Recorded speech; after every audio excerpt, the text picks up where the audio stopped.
everybody. Welcome to another edition of OK Boomer, the podcast. This is Will. And this is Thomas. And we're back at the virtual spinner rack this week, taking a look at Superboy and the Legion of Superheroes 321. That's right. 231. 231.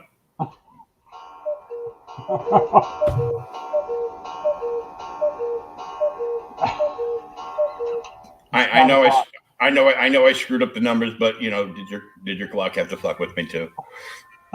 I'm like, what the hell? I was tired, motherfucker. Damn it. That one.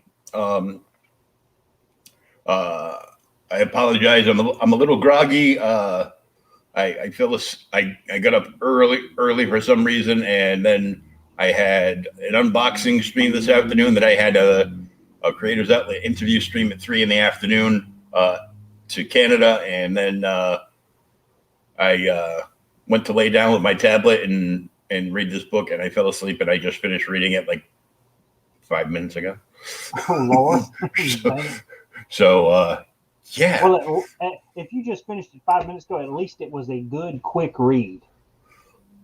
Yeah. I mean, I enjoy it.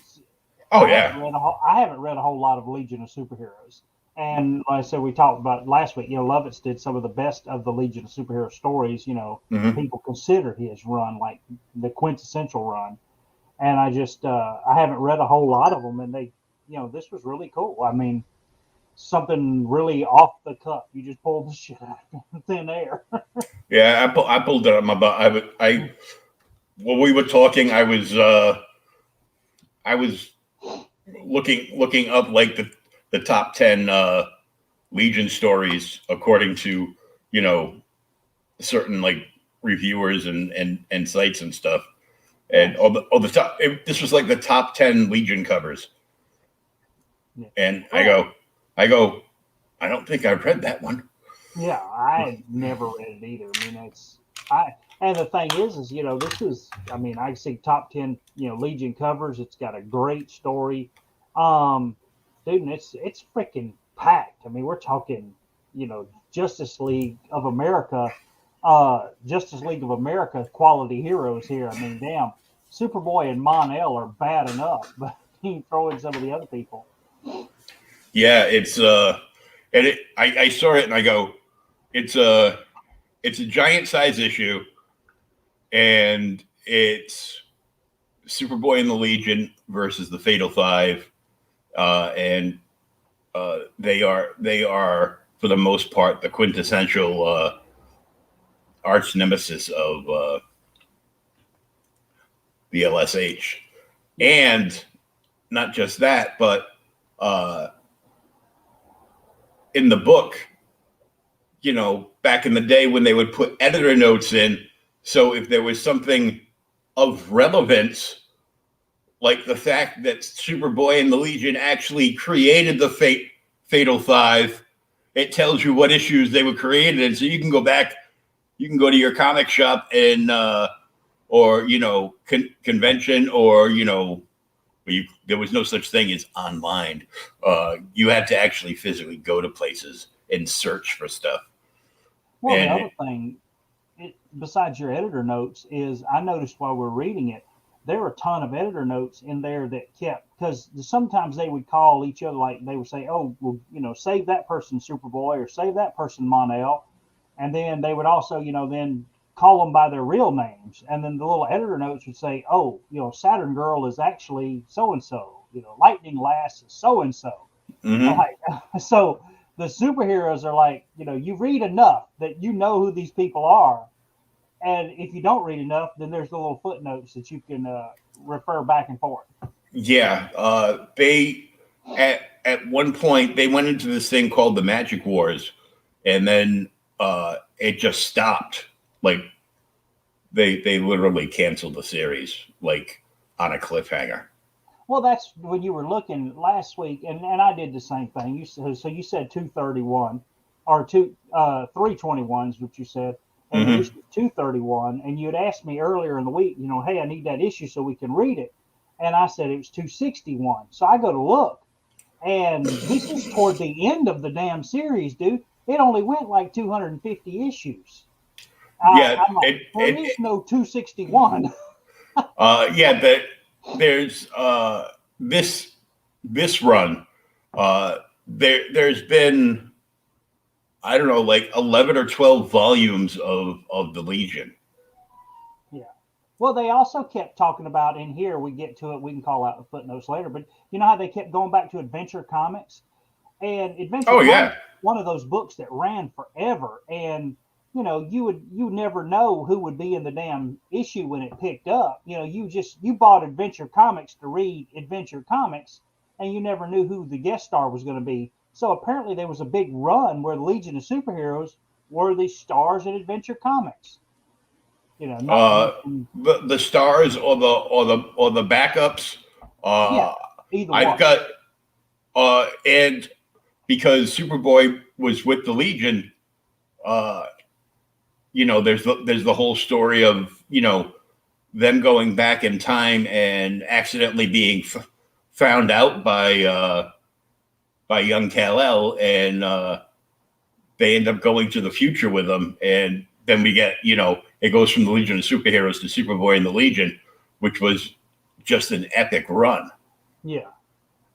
And this was the run that I discovered, because this was Bronze Age. This was the run where I discovered Superboy and the Legion, and I was in awe. I was, you know, because I was a little kid when I, you know, discovered it, but there were issues of plain old the Superboy comic.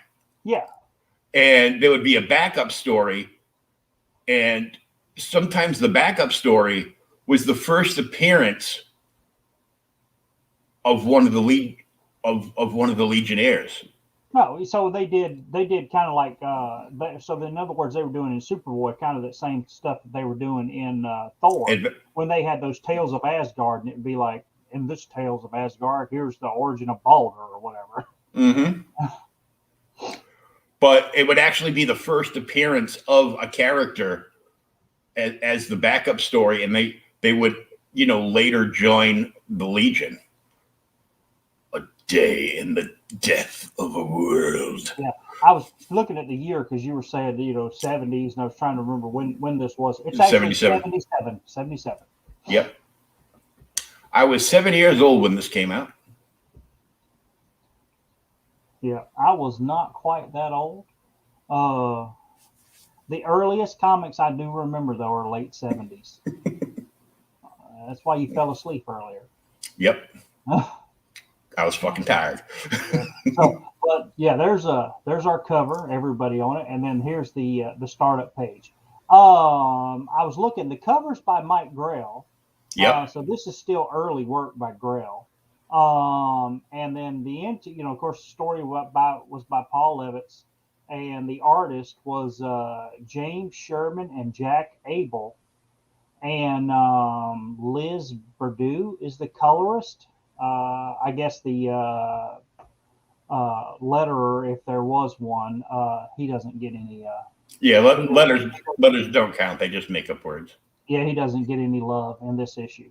Yeah, it took him a while to give love to even the you know, the writers and artists. So, you know, DC did. DC took its sweet time, even let you know who the hell worked on their stuff. Mm-hmm. Unless it was Swan, you know, they're like, oh, it's Kurt Swan. Okay, it's good. Outside of that, everybody else just sucked. Yeah, it's like, who the hell's Bill Finger? I'm like, what? Yeah. Oh, you mean the guy that really created Batman? So pretty much, he took Bob Kane's idea and made it Batman.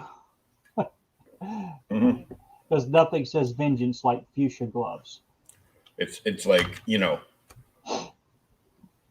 Bob, that drawing you did, yeah, it's stupid. Here, fix it. This will make a little more sense. Wow, that's pretty good. Yeah. Okay, well, I'm going to take credit for everything and run away because it worked for Stan Lee. Actually, that was before Stan Lee, but yeah. Yeah, it was way before Stan, so Stan got the idea from him, but, you know. Yeah. All right, so Legion of Superheroes, a day in the death of a world, and there are actually like, dude, reading this, there are like 4 different stories that are all going on at one time, and I had very little problem following any of it. However, I had no idea who the hell Karate Kid was. I kept going, Karate Kid, Karate Kid. Mm-hmm. He ends up getting killed at one point in this arc. Oh, really? Either this arc or the next arc. He gets killed, and I don't remember if they actually brought him back and were like, he faked his own death or something. I have to go back and read them all. But since I am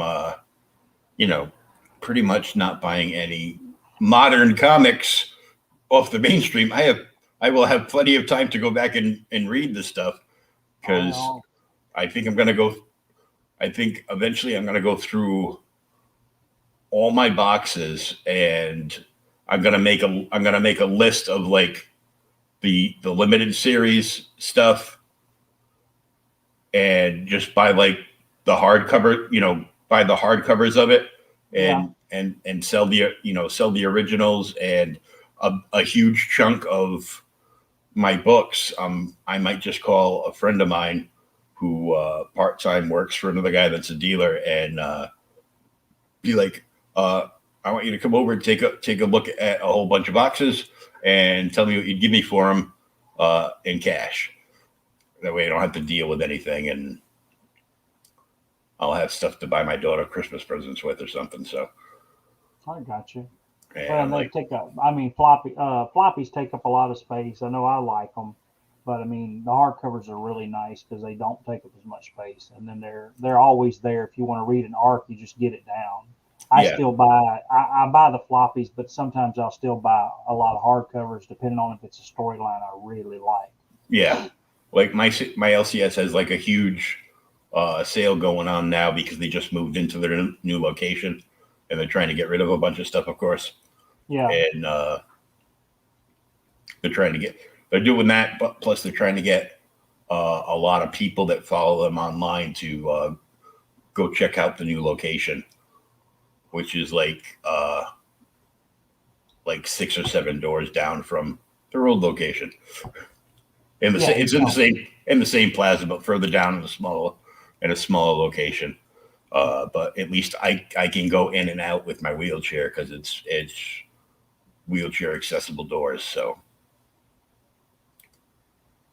all right. So, but here we go. So we got this big crazy clock thing going on, and you have to start at 12, and then they go your way around the clock, and it basically lays out the 4 stories that are going on that are all intertwined into the bigger picture, which Paul Levitz did an amazing job doing this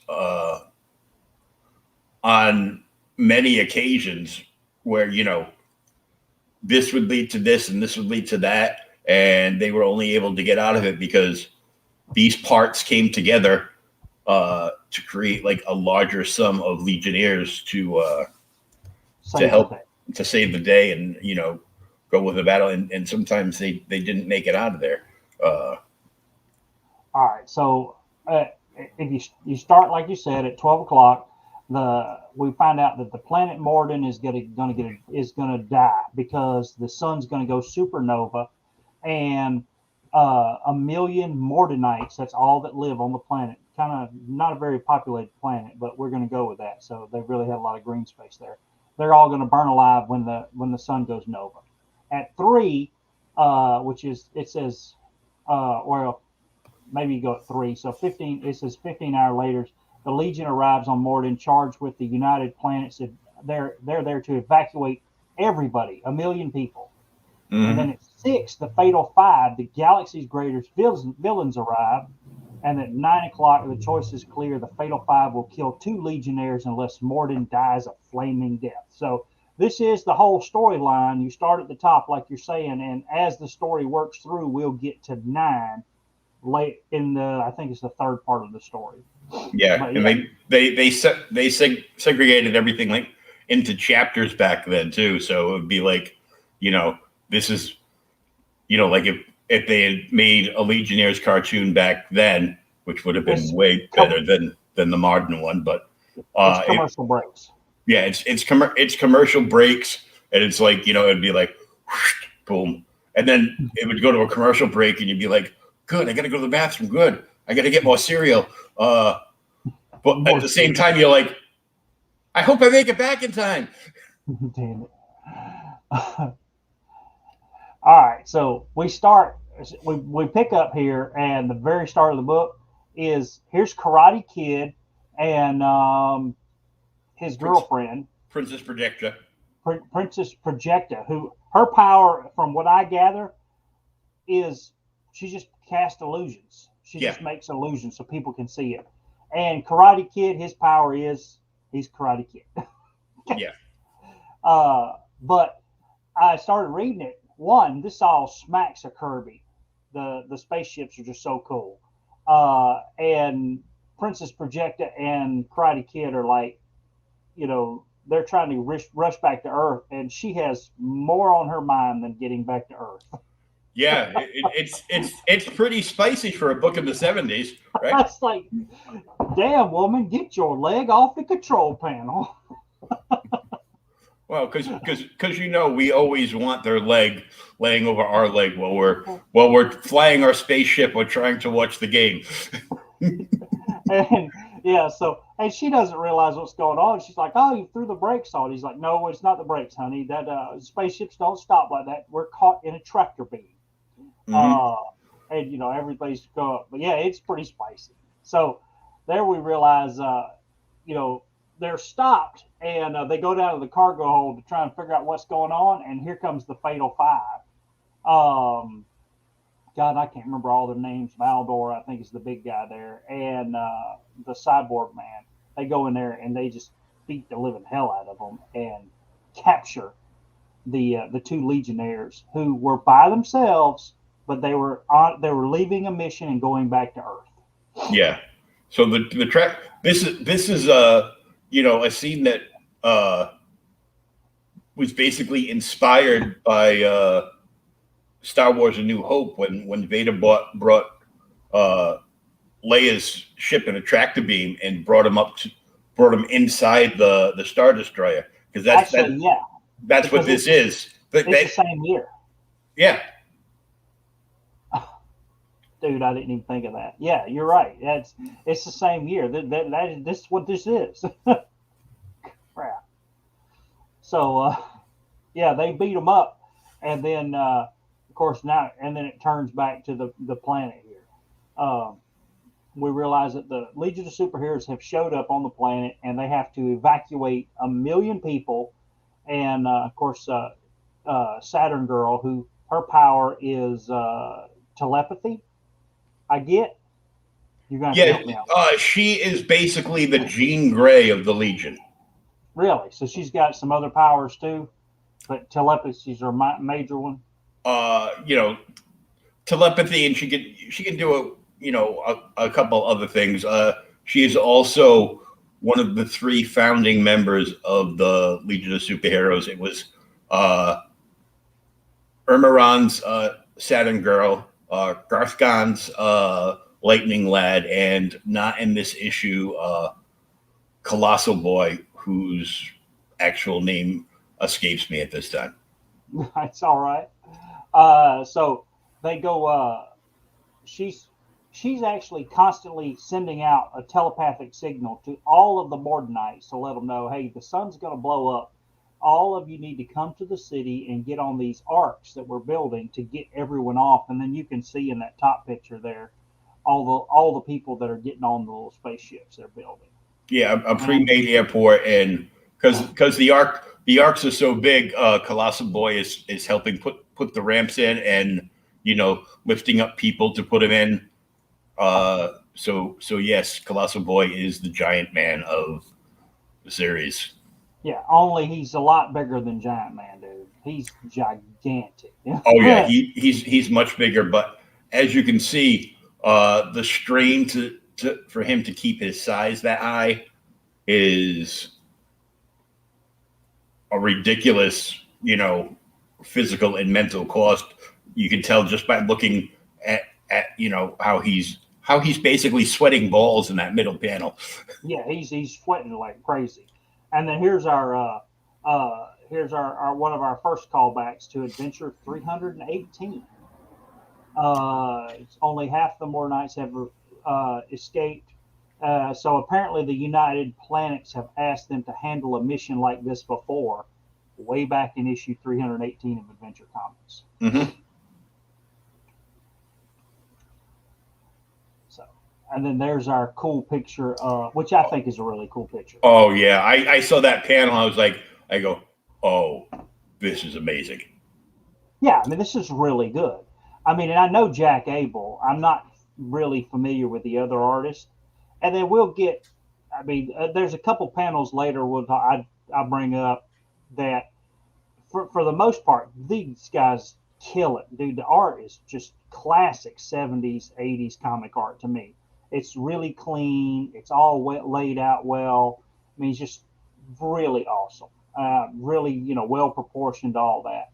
But yeah, so there's Saturn Girl as she uses her telepathic powers to let everyone know what's going on.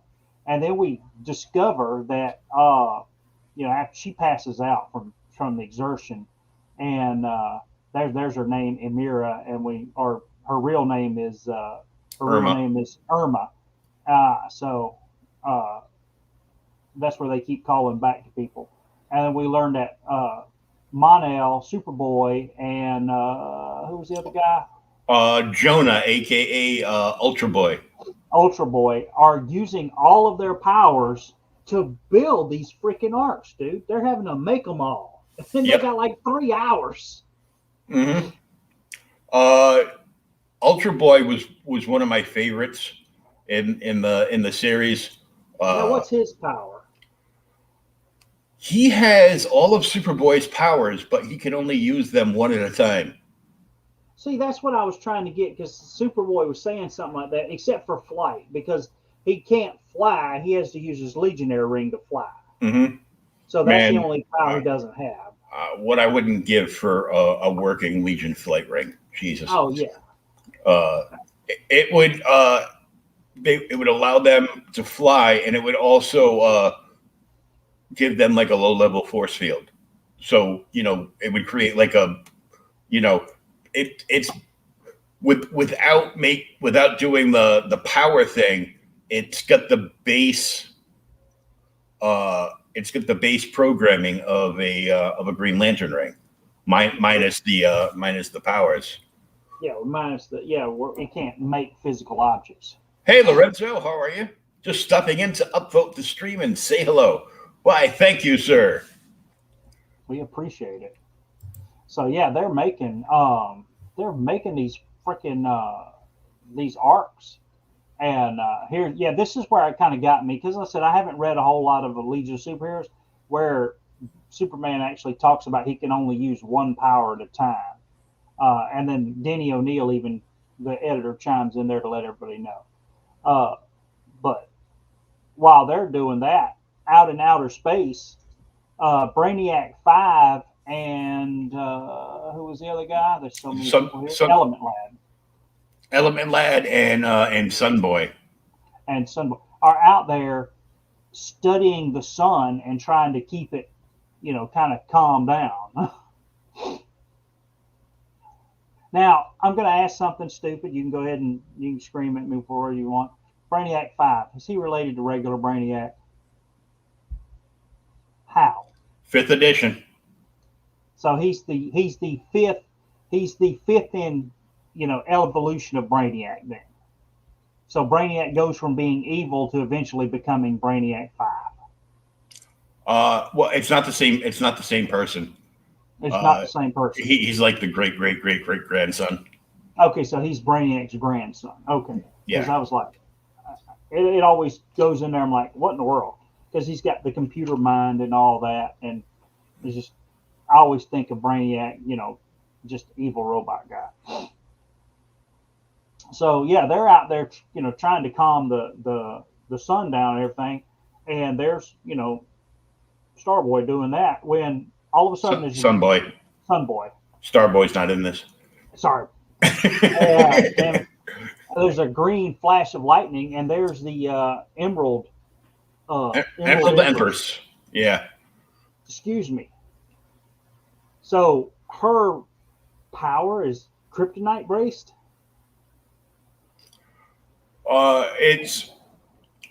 There's a lot to her to unpack. A lot of it, which at this point I don't even remember. Really? Yet again, tired. But she's got this eye, and the eye, it's basically like makes her a very evil, superpowered, futuristic Green Lantern. So that's kind of what I got. And then later on, they talk about her kryptonite powers. Yeah, she mentally controls the eye. So she's not wearing a ring or anything. And then she's got like other power. She had other powers, and then when she sensed the eye and got a hold of the eye, and was able to control the eye and kind of become almost one with it, like almost like a weird symbiote relationship, shall we say? That relationship. Yeah, and the eye is like powerful and unbreakable, and but like we're gonna see in the next page, if she becomes immobilized, the eye can't do anything on its own. Oh, okay. So yeah, so here's one of the, we're talking about art. And like I said, for the most part, this book kills it to me. I think the art is great, but there are a few panels in here that are just odd. This with her laughing in the middle, it looks off. Even the top one is a little off. But I don't know if it's proportion wise or something. There's a picture with Superboy later on. You'll see that's the same way. But so yeah, she zaps Sunboy. And then, of course, Brainiac 5 and the rest of them go to attack. And then this is where you see they immobilize her. Mm-hmm. In what do they call it? A element changing power. It's a neutron barrier. Yeah, nothing can, so nothing is supposed to be able to, escape a neutron barrier. And they were going to go back and release her before she suffocated inside it.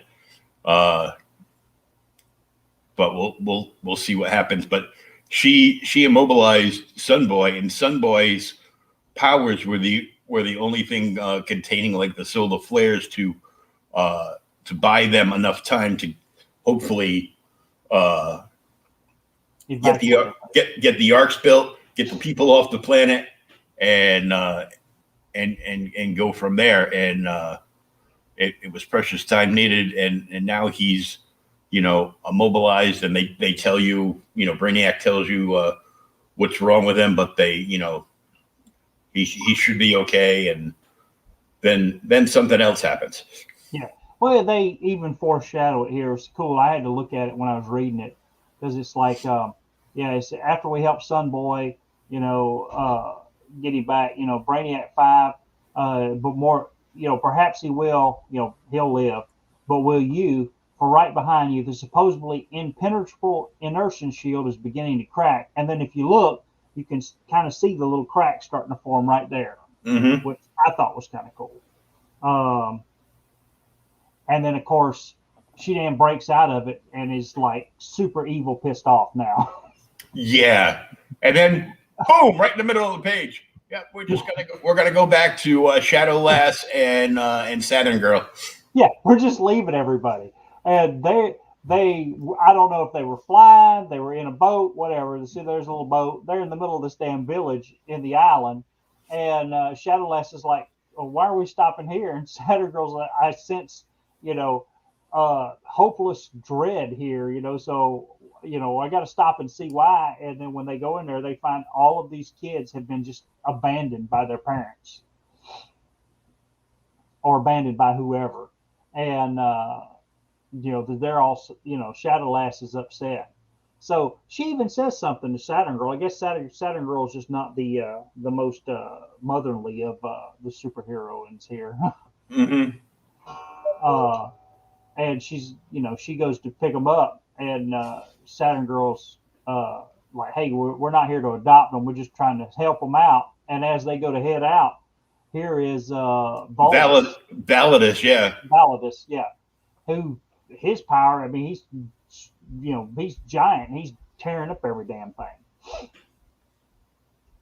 Of course, they do manage to get away and from him for a little bit, but then this other guy shows up. What was his name? Persuader with the axe. Yeah. Mm-hmm. Now his axe is kind of cool. He does say it can cut even darkness. So I don't know what the hell that means, but it sounds cool. Yeah, it can basically cut through anything. Yeah. It's a Vorpal axe. So he's chopping stuff up, and Colossal Boy and Mon-El hear what's going on along with Ultra Boy, and they like haul ass out here to try and save Shadowlass and Saturn Girl And the kids.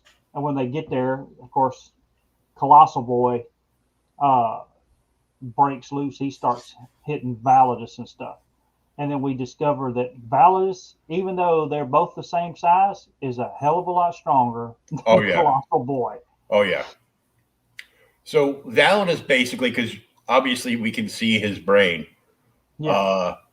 We learn like later on that was I think that was like a baby creature's brain, like a baby alien's brain. And they put it in this. It's basically a Frankenstein story. So his brain is inside like a robot body. Yeah. Or some kind of body. Yeah, some kind of like basically Incredible Hulk power level body. Dang. Huh. So yeah, while Validus is beating the hell out of them, Mon-El and Ultra Boy are having issues with this Persuader guy. So I didn't understand this. They build a damn hole in the ground and they leave him on it. Yeah, they basically build a moat there and strand him. Yeah, but I mean, it just doesn't seem very like it's going to stop him. But they're all like, "Oh, cool! You thought of that idea. He'll surely be there." And then they fly off. But he just throws his axe, kind of like Thor. He throws his axe, and the damn axe just pulls him right off of it. Mm-hmm. It's like, have you not fought me before, you big dummies? Yeah, his atomic axe. Yeah. Mm-hmm. So he's able to cut off gravity, he says, and it drags him on. And then, as we were saying a while ago, right in the middle of the damn story, it cuts again, and now you see like computer monitors, and there's all the buttons and everything. And then we realize that you tell me what this guy's name is again. I read it a while ago. We'll have to figure it out. I can't remember his name. He was the one whose name I always forgot, and from issue to issue. Okay, the half robot guy who is in a spaceship and has monitors watching everything goes on. So he's watching the fight on the planet, and then he's watching the fight in space between Brainiac 5 and Emerald Empress now and the other people. Yeah. So basically, if you took like the Legion of Supervillains, yeah, the half cyborg guy would be Lex Luthor. Yeah. and in more ways the one, not just because he's bald and looks kind of like Lex on the human half, but because he is actually the leader of the Fatal Five. Oh, there's his name right there on the very next page. His name is Tharok. There we go. Yeah, It's kind of a made up name to me, but there's Tharok. So they're all made up names. Damn it. So they're watching the ship, and Tharok like uses his, he uses power to project himself and lets everybody know that if the planet doesn't blow up and go supernova, I'm going to kill 2 Legionnaires. And, the planet has to blow up because whatever it is, the people have a unique elemental composition, and the nova heat, when the sun blows up, will cause them all to become energite, which is apparently the universe's most valuable mineral, according to Denny O'Neil in the DC universe. Mm-hmm. And later on to be stolen by the Transformers and called Energon. I guess. I was like, energite? I was like, okay. So when I'm just throwing out conspiracy theories here, so that's what we're doing. Trying to tie it all together. Damn it. So when Tharok sees that, Superboy and all the rest of them are like, oh God, we've really got to save these people because they can't die. And Superboy gets pissed off. He just gets super mad and he hauls ass. He just flies up. He's going to go ahead and take out Tharok's ship. This is a terrible panel. Just right there. It's horrible. Yeah. But when he gets up to Tharok's ship, he hits it, and he's flying as fast as he can, he's using all of his strength, and he literally bounces off the damn ship. Yep. And when he hits it, it knocks him out and sends him plummeting back to the planet. He'll be all right. He's Superboy. Yeah, he'll be fine. Yeah. So he falls all the way back down to the planet. Boom. And of course, thank God he lands in the same area. And now we get to see, that Tharok's not really joking. He actually has 2 flight rings, which if we were paying attention earlier, mm-hmm. these are Karate Kid and his main Squeeze's rings. Princess Projecta. Princess Projecta, that's it. Whew, couldn't remember her name. But as the fight goes on, this is a badass panel. Yes. This is. I mean, there's one more panel in here that may be better than this one, but this is a badass panel. This is an opening to like you said, the chapter break. So the second chapter. Yeah. And then we saw him earlier, but didn't see him clearly. Mano, who is the guy in the yellow and red next to Persuader, is the fifth member of the Fatal Five. Cool. And he's got energy powers and has to be like contained in a suit. Yeah, because that's it. This little section here wraps up it, and then like I said, there's our chapter break, and then there's 2, as they all, move to fight everybody. Mm-hmm. Of course, then that's going on the planet, and then outer space, we've got Emerald Empress who's still attacking everybody, and Sunboy has managed to recover and really gives her a whack and kind of stuns her, knocks her out, whatever you want to say, while back on the planet everyone else is going at it. Even this is cool. And now the story, to me, it's really cool here, where we were talking about the spacing, how Lovitz has done the, this and this has all got to come together. Mm-hmm. Now it's like every other page, you kind of see all of this is happening at one time.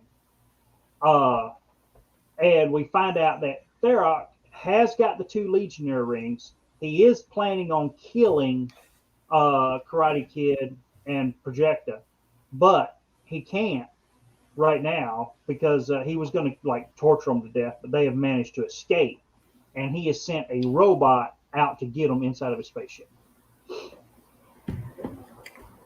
Yeah, and Lovitz always did a great job of leading you into multi angles of the showing you the sum of its parts are greater than its whole. And where everything then you realize halfway through the book that everything you've been reading is happening in real time. Yeah, it's all happening at the same damn time, which is really cool. Now, when I read this earlier, dude, this made me go, we have to read some other stuff. But yeah, so Karate Ain't Kid, that like, a bitch? yeah, he he runs up on this damn robot that's after him right here, and he talks about whittling and whatever. But the thing about this is he beats the shit out of this robot, dude. He like cuts one of its legs off with his hand and then chops the other one off. I'm like, dude, that's some Magnus robot fighter shit right there. Yeah. This is Daniel's Magnus. Daniel's son had nothing on Val. Like, damn. And by the way, Karate Kid is actually from Earth. He's not from an alien planet. Yeah, he's from Earth, and that's what they're saying. That's because that's where he's going back. Well, that's where the Legionnaires base is on Earth. Oh, is it now? Oh, okay. Yeah. So he beats the robot up, and then when he heads off, he goes and they're actually looking for Turok now. And when they get there, they find this damn double door, and he decides to attack the right side because he thinks for some reason it'll be weaker than the other side, based on Turok or whatever. And he starts kicking the damn door, and I guess he's super strong. And then that's the last panel there with Turok, who hears Karate Kid like kicking the damn door. And this is another awesome ass panel. This is badass page. With that, I mean, just everybody fighting at one time now on the surface of the planet. Yeah, Validus also has a mental blast. Yeah, I kind of got that mental blast there.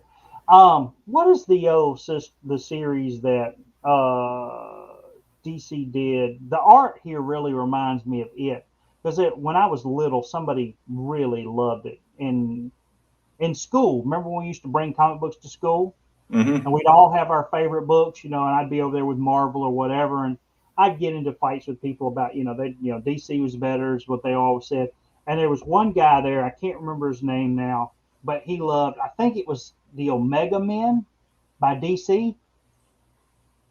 And he freaking loved the Omega Men. Dude, that was his comic. They had like a run of the Omega Men, and then which were basically a bunch of ragtag aliens that were actually heroes, but were seen as villains because they were all wanted. Oh, really? So it's Space Suicide Squad?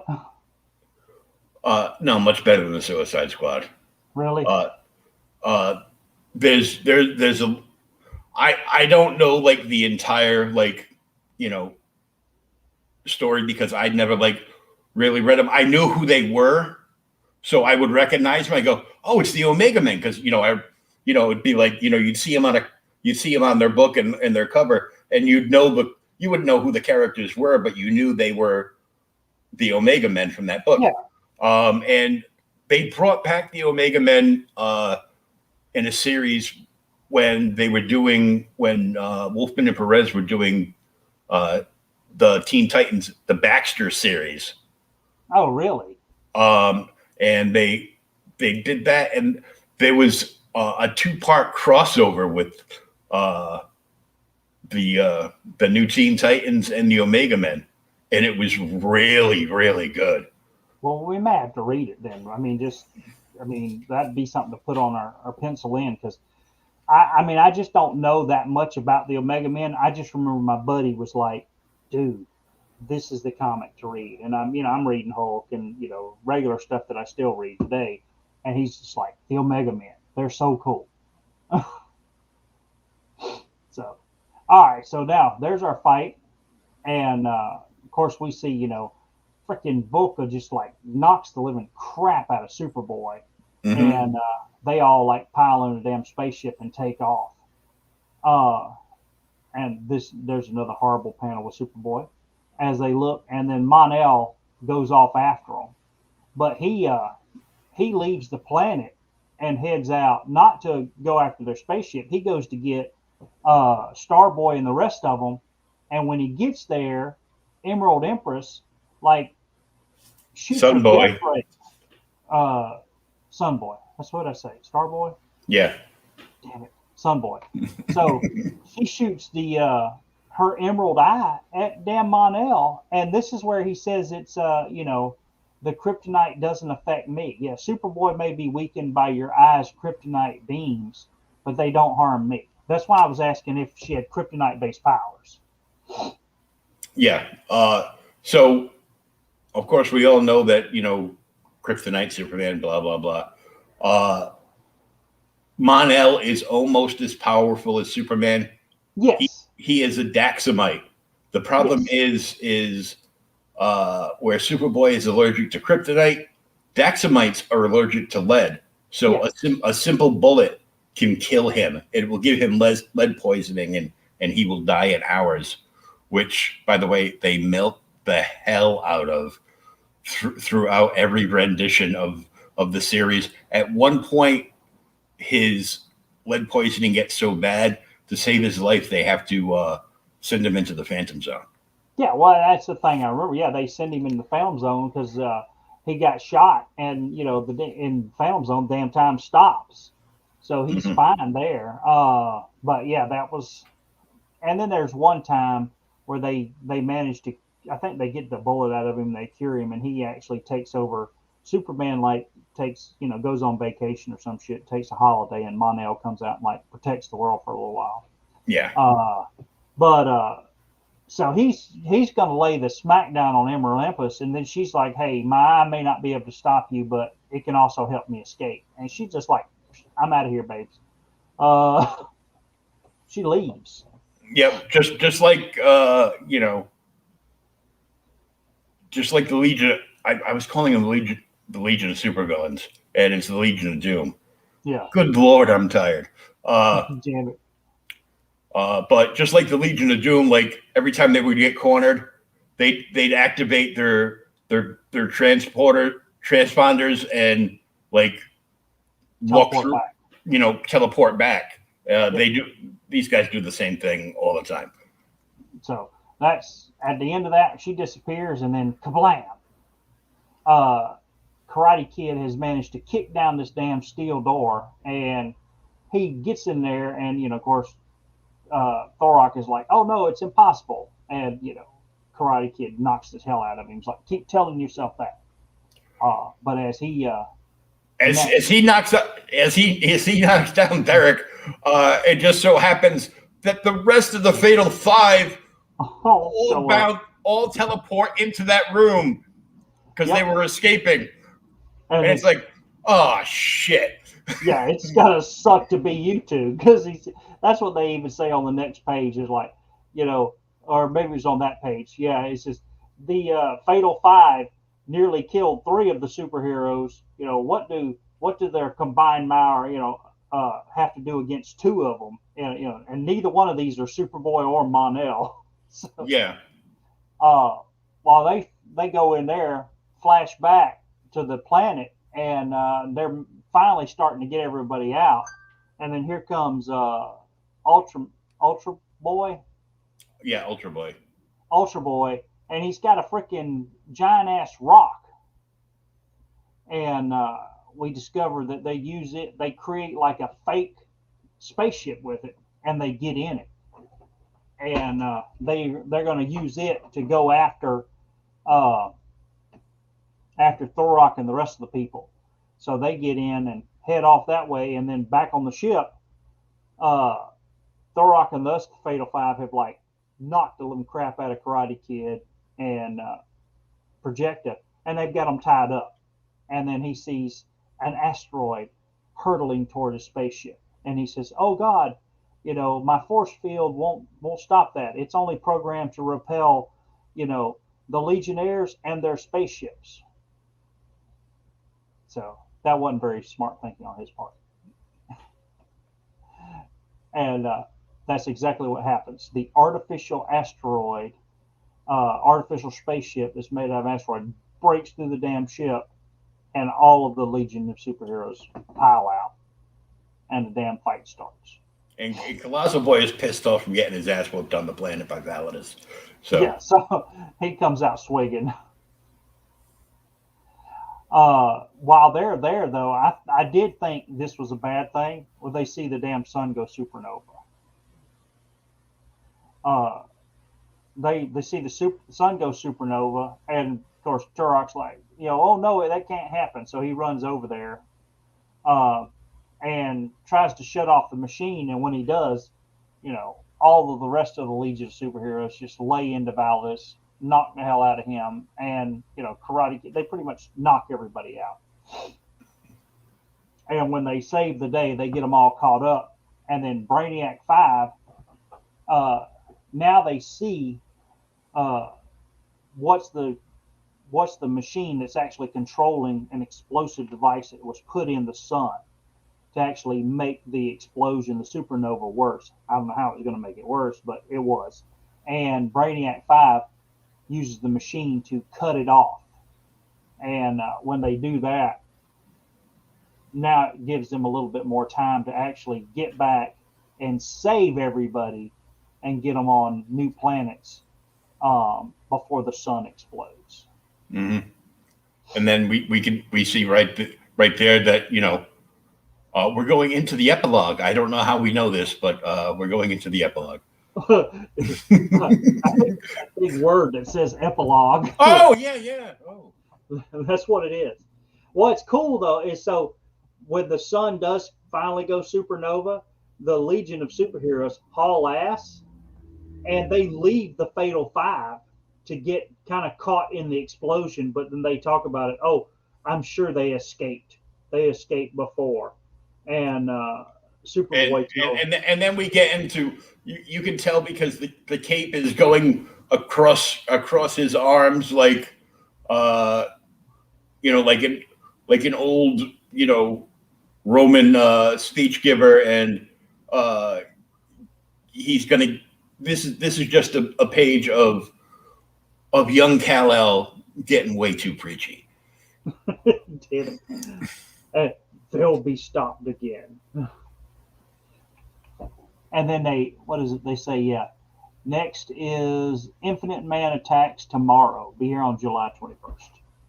Yeah, as they all plan to, find the Fatal Five if they survive the explosion, and they will kill them all. Well, not really. They'll bring them to justice. Yeah, dude, this was really random. I don't know why the hell you pulled this out. You said it was one of the top 10 storylines that you'd read for Legion of Superheroes. It was picked as one of the top 10 covers of Superboy and the Legion of all time. Yeah, well, was a really good issue for somebody who's never read a whole lot of Legion. This was cool.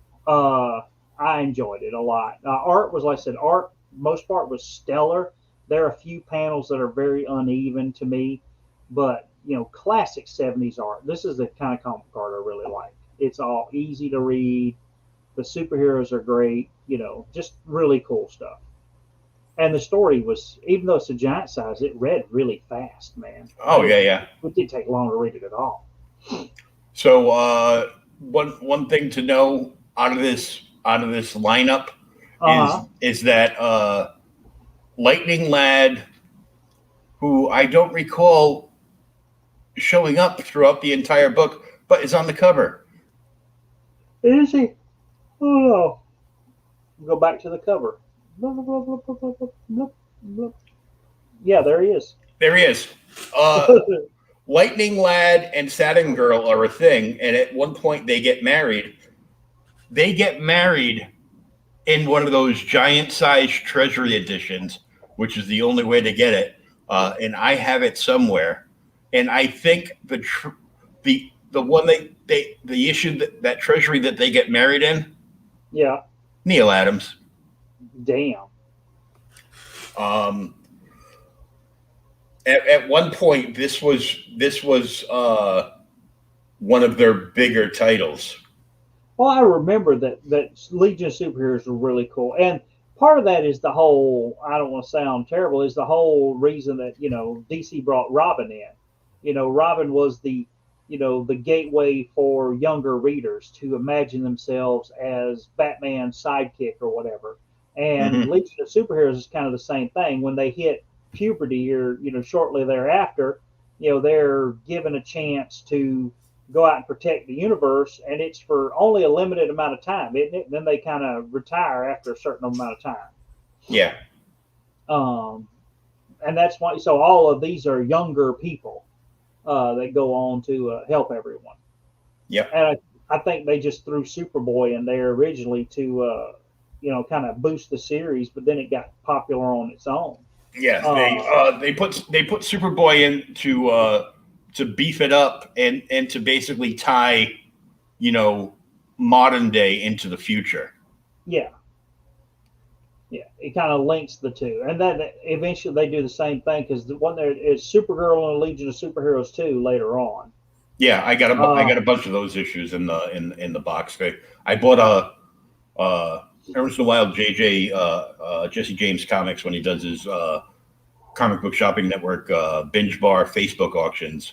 Yeah, we'll just be like, yeah, I got a bunch of these that are all from different series. Well, we'll put them together for like, a pack of like 30 of them for like $20 and just get rid of it.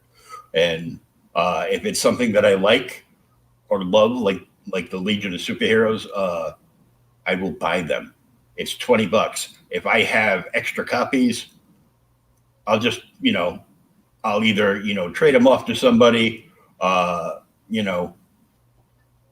them up. I won't even bother putting them up for sale. I'll just be, if I have a bunch of extras, I'll just put them in one of the boxes I'll send to you and be like, there you go.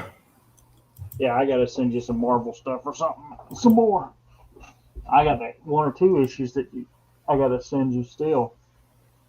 So, all right, I haven't opened them since you said it's something you like. Ready? Just came in. Unboxing. I did pop the tape for you, so I didn't have to do all that. But that's about as far as I got. It's one of the things where the auction on eBay was like it was dog shit. So I threw, a couple bucks at it, I think it was 40, 45 or $50. And I was like, whatever. But it listed all of these issues. It's 1, 2, 3, 4, 5, 6, 7 issues, all of Series 1, very fine or better. Swamp Thing? Oh. It's a 14. Here's a classic one for you. You ready? Oh, man. And these are all Nestor Redondo. This is one of my favorite covers right here from the original series. That's not a Wrightson cover, of course.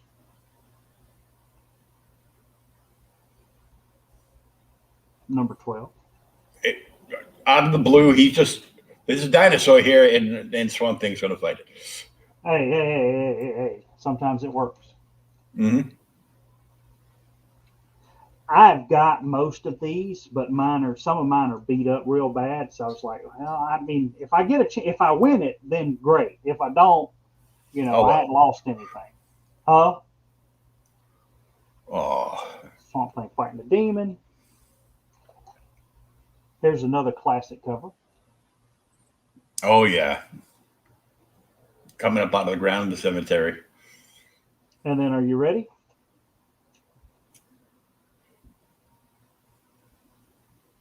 Oh, nice. There's a beautiful Wrightson Swamp Thing versus Arcane. But yeah, I don't know. It was kind of weird, dude. I bet they bid, because I bid, and when I threw I think it was $45 is what I put on it, and I got them for 41. I bid, it went immediately to high bidder, and then the damn eBay auction just kept pinging. Bids left and right. and it never took me off the high bidder. And I figured I lost it because it just so many bids. And it was bidding so fast that the price wasn't even changing. And then it went off and it was $41. So I'm like, what were they bidding? 50-cent increments? What kind of crap is this? Oh yeah, they'll bid just the minimum, and they'll put it in, and then they'll go on to like the next thing, and then they get the thing and they come back. Yeah, I mean, well, that's the whole thing. This is a good $25 book by itself. And the rest of these are $10 to $15, for the most part, I mean, there's not even look, do you see any spine ticks? No. That's the only reason I bid them. I'm like, dude, there's no spine ticks, no nothing. They look really good. I mean, pretty much all of them. The only one that does have a little spine tick on it is the freaking 10. But it's the last Wrightston issue. So I'm just, why are you guys bidding at 50-cent increments? Don't you know what the hell this is? Yeah, and they're trying to get it as cheap as possible so they can get it in and relist it for a higher price. I don't know. It was one of them things. It's like, good God. So I ended up getting like I said, a nice handful of Swamp Things. I've got some doubles of those. I'll look and see if you need some. Let me know, dude. I'll send them your way. So you can go back and watch the two videos. They're about an hour a piece because they're big boxes. It's like over it's back down now. Hmm? Shrink me back down now. Oh yeah, damn it. This is uncomfortable.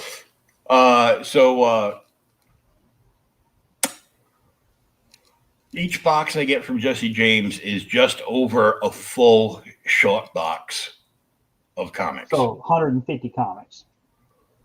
At least, if not more. But some of the stuff I got wasn't comics, because he buys like big collections. Yeah. So now I have to embiggen myself and be uncomfortable. I got some old Viewmaster reels. Really? Viewmaster reels? Buck Rogers. Sweet, dude. Biggie. Going back even further. The Lone Ranger. 21 pictures.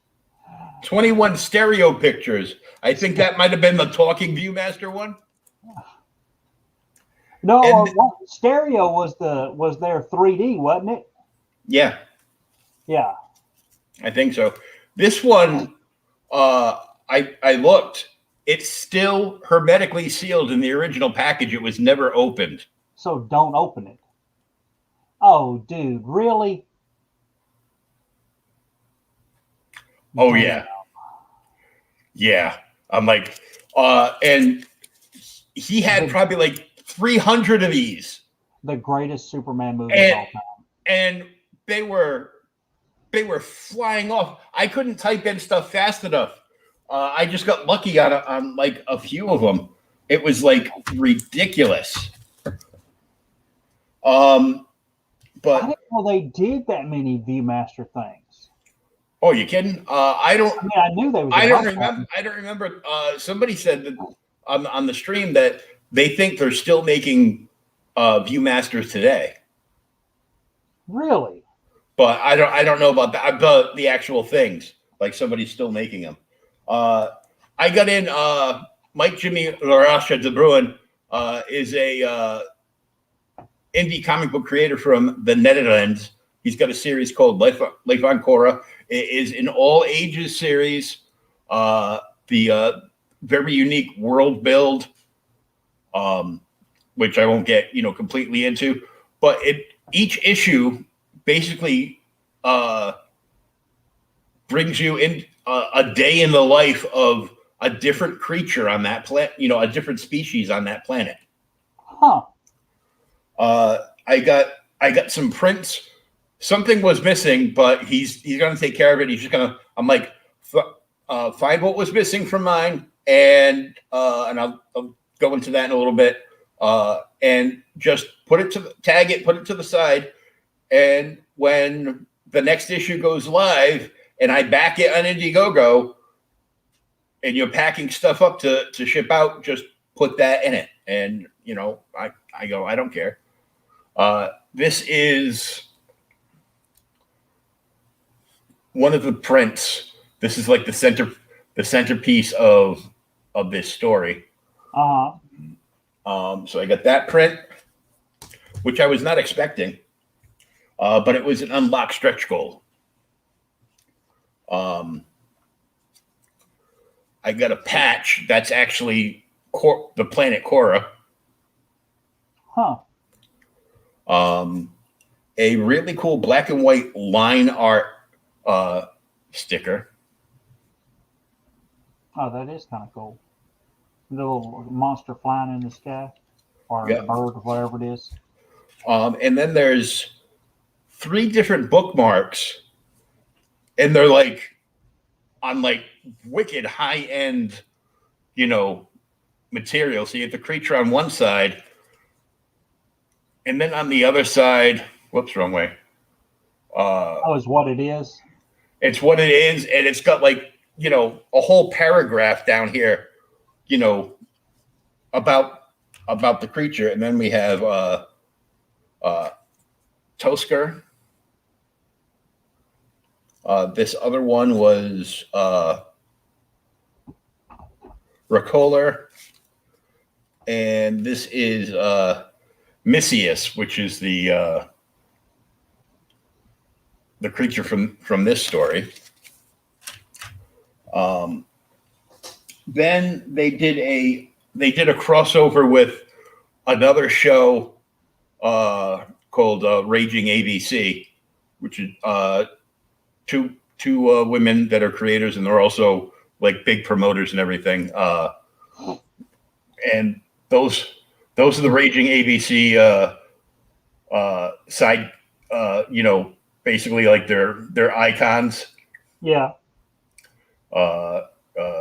One with the red bandana is one of the ladies, and the other one is the other one, and they're just they're snorkeling with the creature from this one. And this was a special. If you signed up for the pre-launch page, when it went live, you would automatically get put into a column on the printout that you would be eligible for this special giveaway print.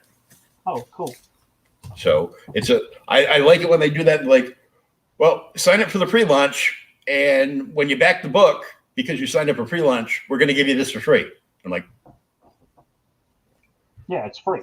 And because he is from the other side of the planet, and we joke about this all the time, he lives 5 hours in the future.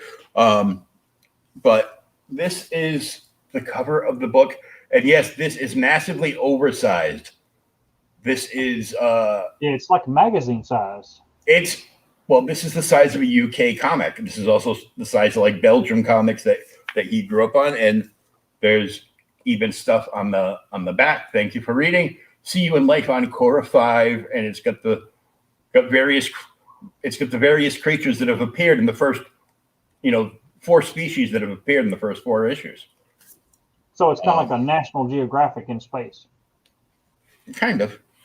That is right there. That's his world build. The planet is surrounded by those other masses. Yeah. Which blocks like light coming in. So there's no reds and yellows on the planet because of the way the planet is in existence. Huh.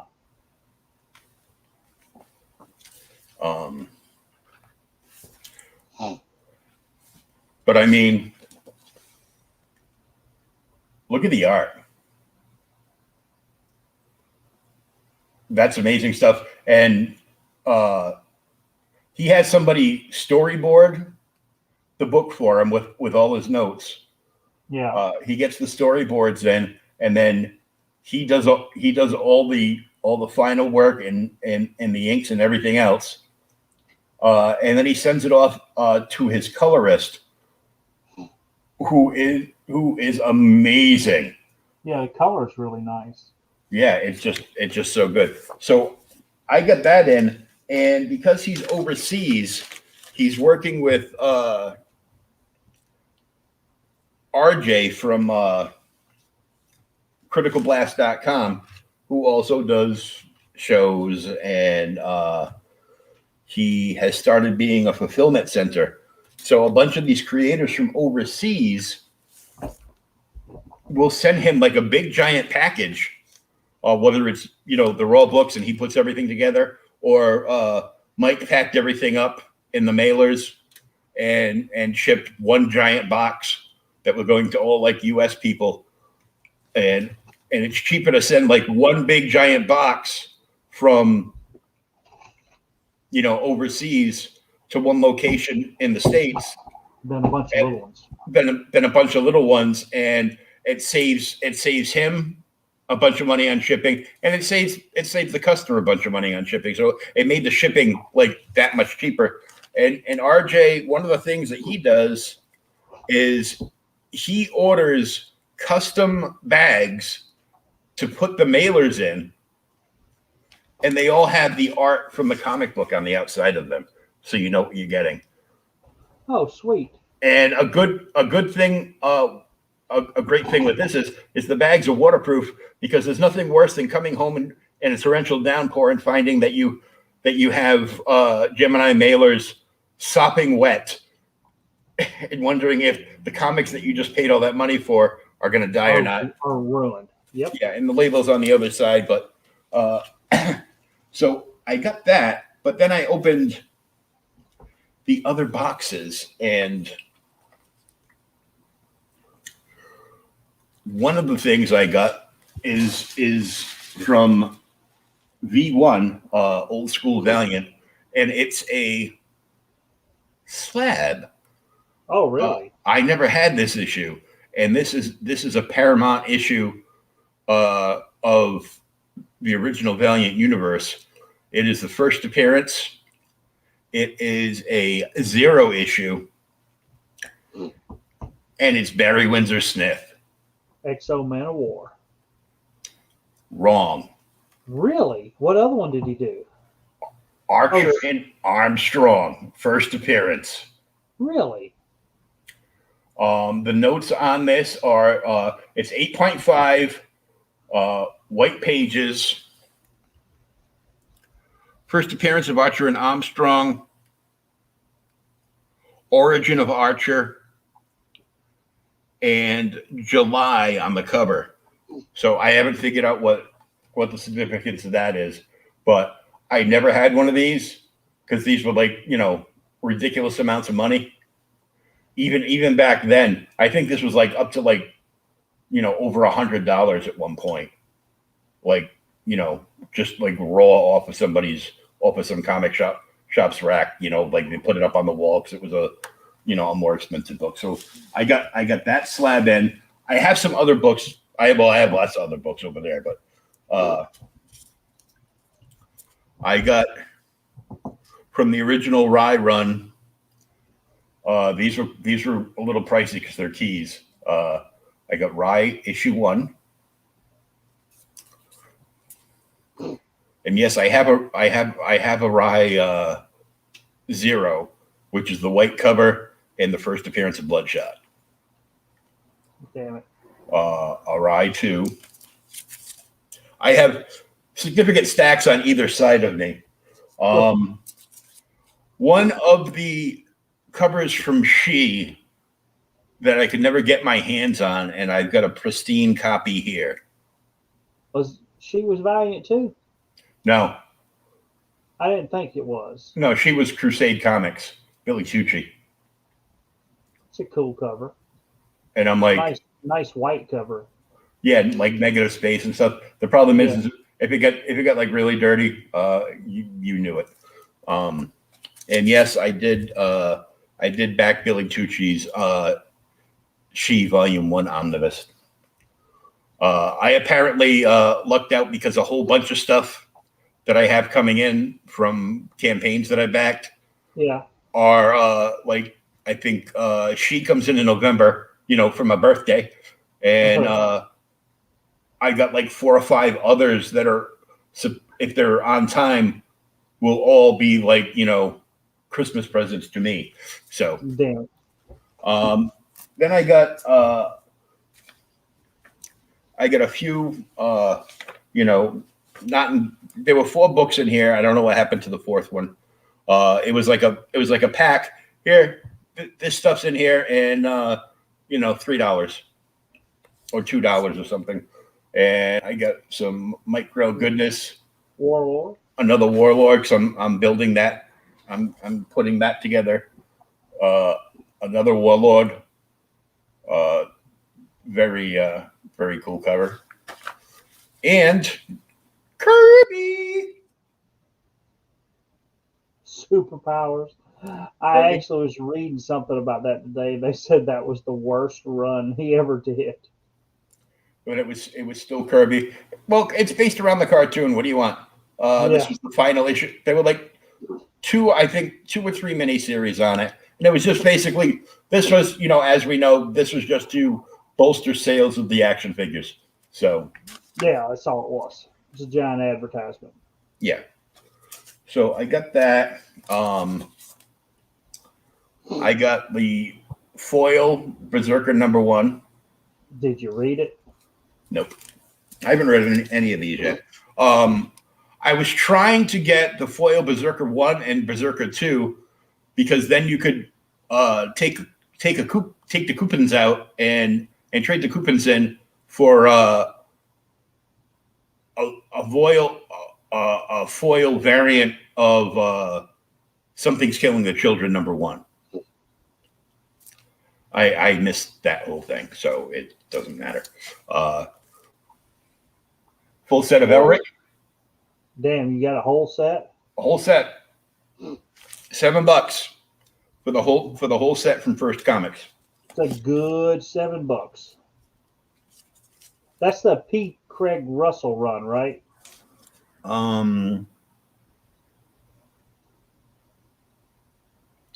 Yep, it's Roy Boy Thomas, Michael Gilbert, P. Craig Russell, and George Freeman. Ready for this one? Maybe. I'm sitting down. Shogun Warriors. Dude, I had a Shogun Warrior when I was little. Oh, guest starring the Fantastic Four. Yep. Wait, what number? That is 19. I may have to get one of those just because it's got the FF in it. Damn it. Yep. There were a bunch of them, and that was the only one that I was lucky to get. This I bought because I was missing issues of the full run from a few years back, and it was the Rand Thanagar Holy War. Oh yeah, I bought the trade. I actually was reading that. I think I picked up the trade, but I don't remember, and I was like, it's a full set for $5. Yeah, you can. I mean, yeah. It's 8 floppies for $5, and what the hell was the cover price on them? They're like $2.99 a piece. $3.50. $3.50. Okay. $3.50 a piece. Eight 350 comics for $5. Yeah. And then I picked up some blank covers for sketches. I got a Batman White Knights Harley Quinn book 1, and they started putting like this colors and faded images printed like right on the paper to make them more appealing to people, and so they can charge more bloody money. I got a Batman Urban Legends and I picked up those. I haven't read them yet though. Batman Detective 1 of 6, and I thought this one was cool because it's got all the bats printed like in shadow on the paper. Oh, that's neat. So I will at some point get an artist to do some work on that. I'm a fan, of course, of Lone Wolf and Cub, and this is a 4-part story, and it's the first issue from Will Dixon. It was actually an Image comic, but it's like small, just a little bigger than digest size. I thought Lone Wolf and Cub was Dark Horse. It is. This isn't Lone Wolf and Cub, though. This is I was just making the reference because I like Lone Wolf and Cub. Oh, okay. And I like the samurai, the whole feudal Japan samurai thing. So this is called Soul of a Samurai, issue 1, and of course you can see it's smaller. Beautiful artwork on the cover. Artwork on the back, and it's grayscale wash.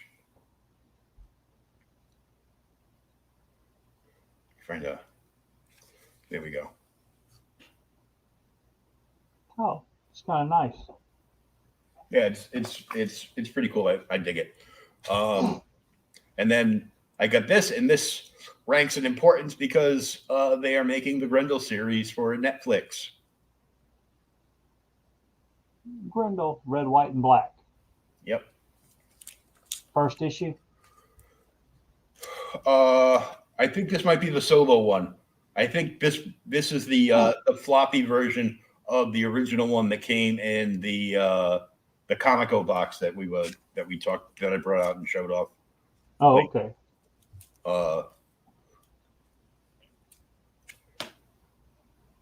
Swamp Thing 91. What a beautiful cover. There are a lot of really classic covers in Swamp Thing. Oh, yeah. We did a show on this. He had a bunch of Cerebus, and he's flipping through, showing them off. I go, 73.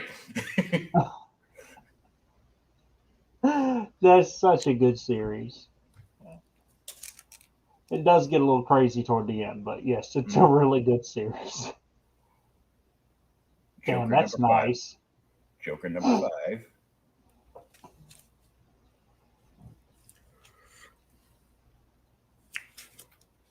Joker number 7. It's a weird looking scarecrow. Mm-hmm. Joker number 9. Damn it. Did you finish up your run? I can't remember because I've got books scattered everywhere. Like there's no such thing as a filing system, which is a good reason that I get rid of like a shit ton of books so I can actually organize stuff. Then a random issue of She, which I already have, but it's a hardcover, so I'm like,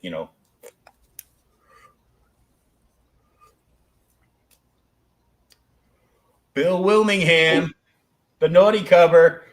Damn it. Elementals. You could almost see a shadow of the Num Nums. Good God. This wasn't allowed to be displayed on the shelf because it was considered pornographic back in the 90s. Like, like softcore, like Skinamax. Yeah. And Skinamax After Dark. Yeah.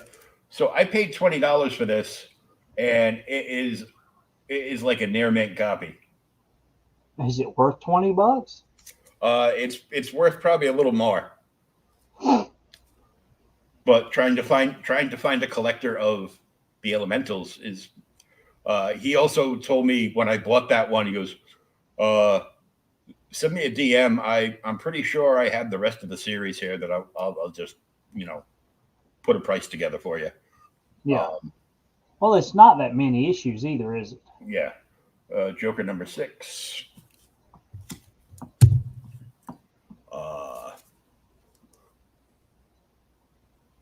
Joker 3 with Punchline. I just finished the Joker War in Batman the other day. Boris the Bear. With a parody of Swamp Thing called the Tales of Dump thing. Tales of Dump. That's why I bought it, because of the Swamp Thing reference. Dude, I have got some Fish Police comics, but I have never read them. So you got a couple of them. Yeah. So these were just like, packed, $2 for $4. So like $2 a piece. Yeah. And then, this one was, it was $15, and then he mocked it down to like $6. Yeah. What is the deal with Fish Police? Have you ever read them? Nope. But this is all coming out on the heels of the original Teenage Mutant Ninja Turtles release. Yeah. That worked. And then my now internet friend Don Chen, who created the Radioactive Black Belt Hamsters, released that as an answer to that. And then came Fish Police. He goes, well, animal things are selling. But on the backside of this is the drool factor. Alien Worlds. Dude, that series is so damn good. Number 5. Yep. And then I have no idea what this is, but it was $3 for 6 issues. What was the last year you could buy a comic for 50 cents a piece? It is from Eclipse Comics, and it is a mini series, all 6 issues, some sci-fi goodness, Lost Planet. I mean, they got a monkey with a sword. Come on. That looks really cool, actually. And it's probably pretty good. Eclipse did a lot of really good stuff. Yeah. And I've got a lot more, I've got a lot more stuff. There was some there was a bunch of modern DC crap that I grabbed. I go, and I blew it off in the stream. Yeah, just more modern shit from DC. Damn it. Who destroyed my childhood. Thank you. And people were laughing in the chat about it. Damn it. But I got the ROM number 1 and number 3 and a whole bunch of issues in succession. I got like 30 issues of ROM. The number 1 was like the number 1 was Very Fine Plus. That one was like $20 because it was the key. And either number 2 or 3 was like $3, but all the rest were $2 a piece. Okay. So at some point I will log all these into I got to clear out a bunch of stuff that I'm not keeping for my CLZ app, and then I will log them, those and the Warlords and the Micronauts and stuff in there, so I'll know what I'm missing. And yeah, I've got to do a lot of that. I've got to log a bunch of stuff. I just haven't had time. Yeah. So what are we going to read next week, Thomas?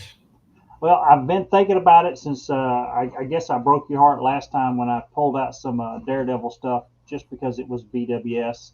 And I was telling you about doing some more DC Comics Presents. So an issue I actually have sitting over there to read. I'll finally read it, and we can do it. Are you ready? I'll bring it up here so you. I'm gonna be angry, ain't I? No, you shouldn't be. Okay, good. You shouldn't be. Chrome tab. Ta-da! There it goes. Now you can share it. DC Comics Presents number 3. Wow, Adam Strange. Hey, look, it's Superman and Adam Strange. Yeah, I know you love some Adam Strange. So, yeah. Dude. And you know what else is great about this?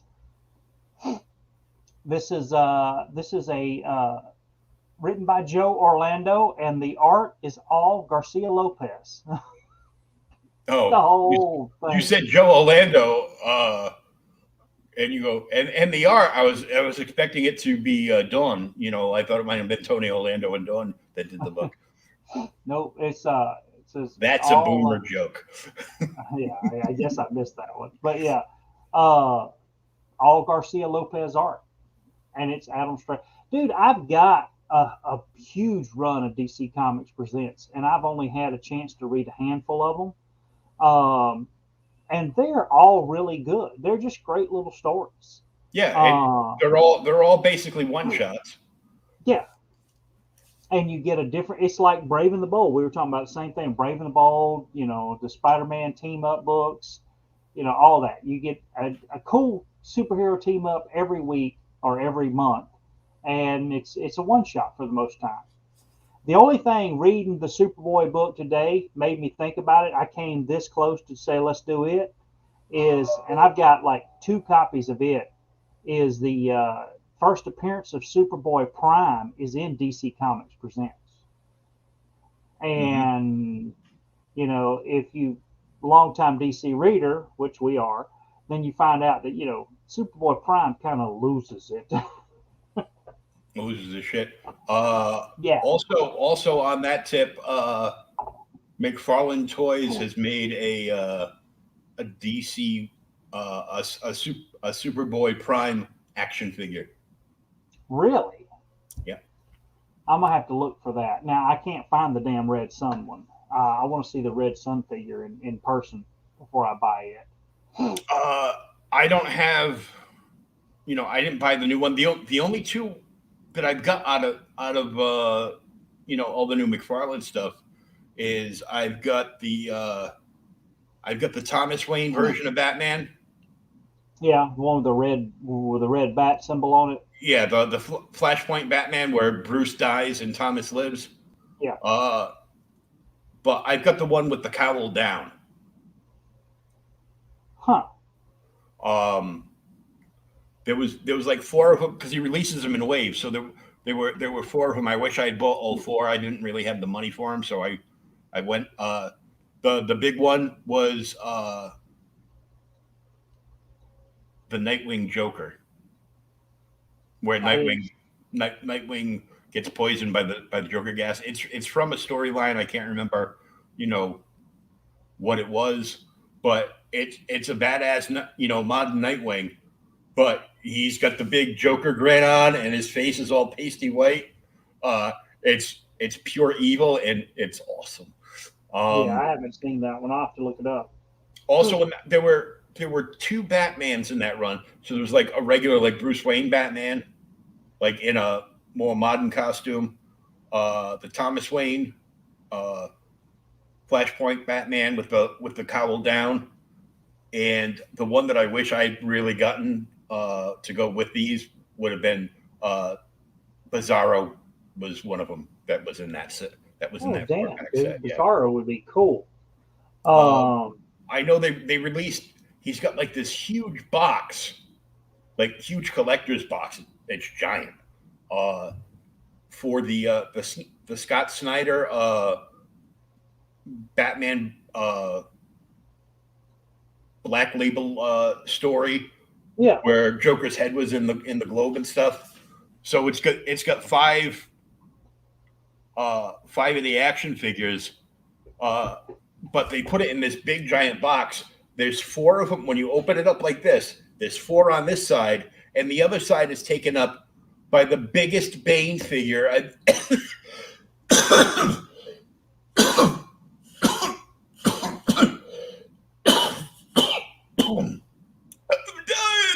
that I've ever seen.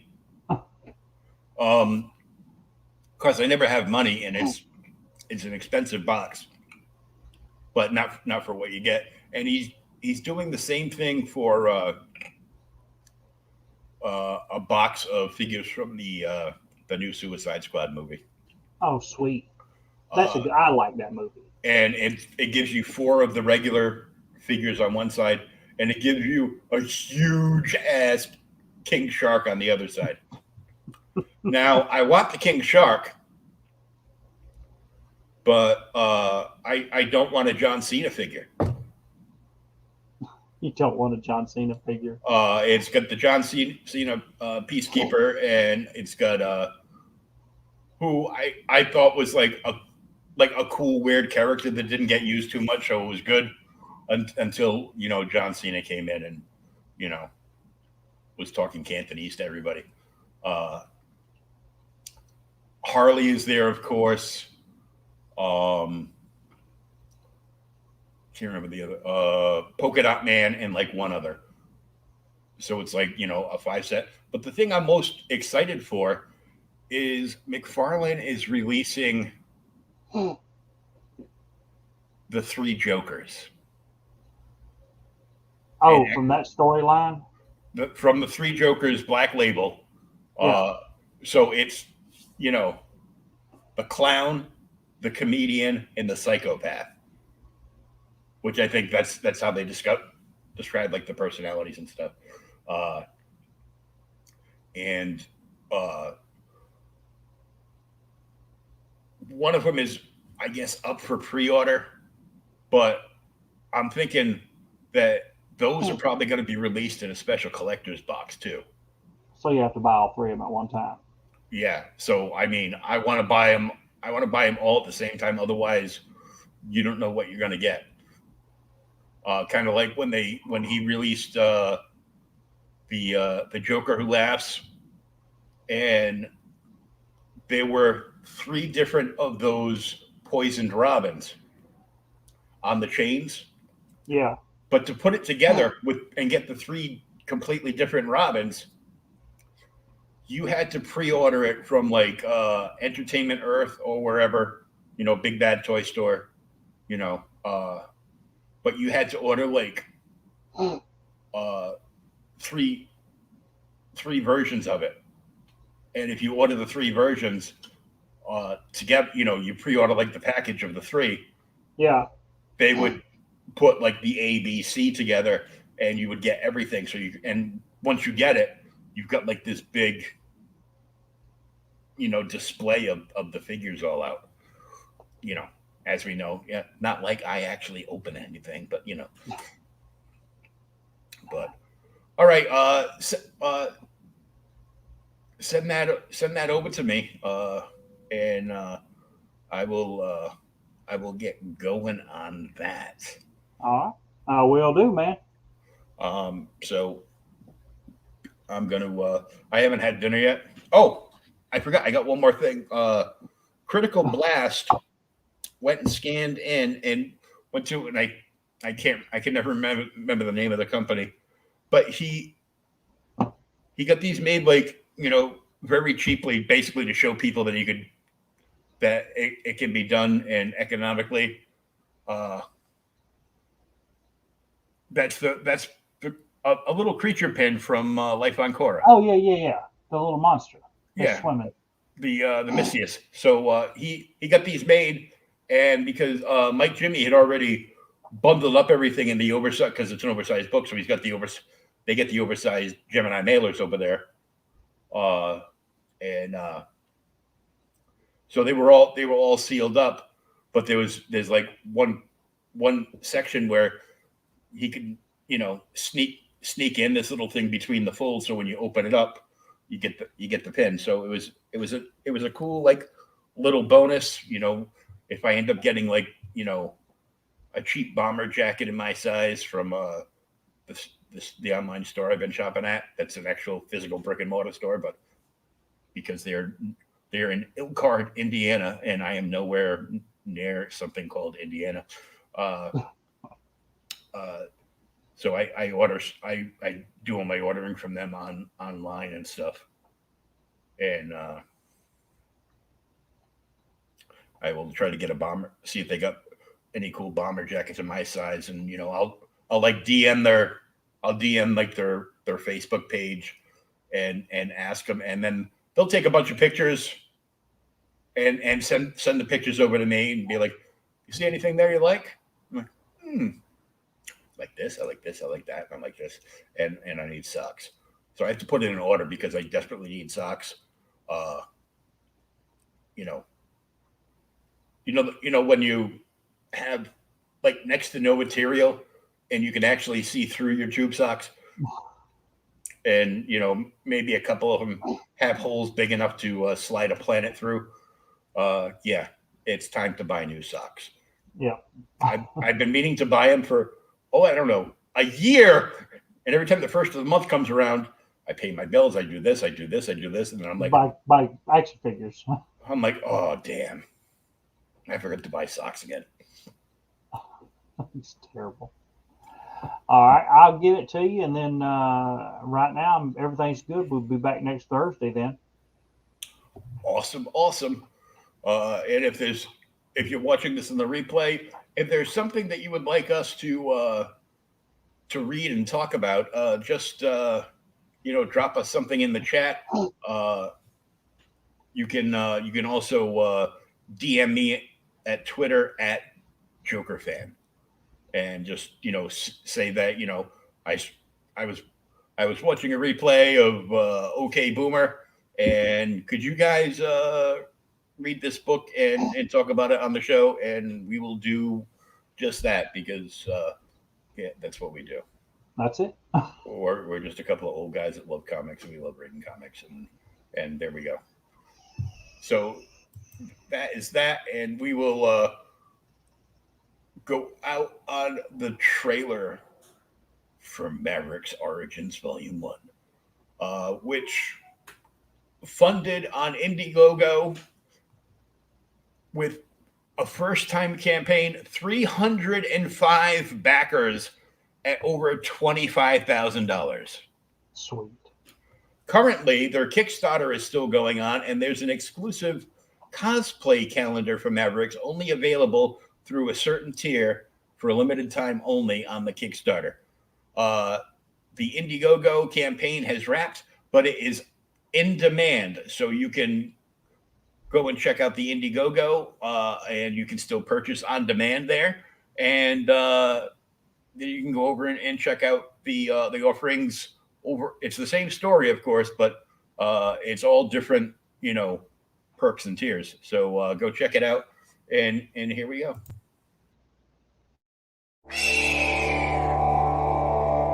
War is a topic of vital importance, a subject of inquiry that cannot be ignored. It is a matter of life and death. It can be a road to safety or to ruin.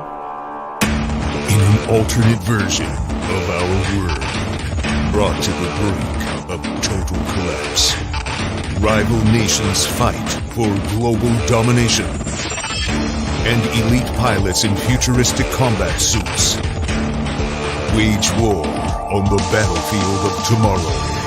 Now, 6 brave soldiers on a seemingly routine rescue mission will encounter more than they bargained for and uncover a dangerous secret that could change their world if they live long enough to see it.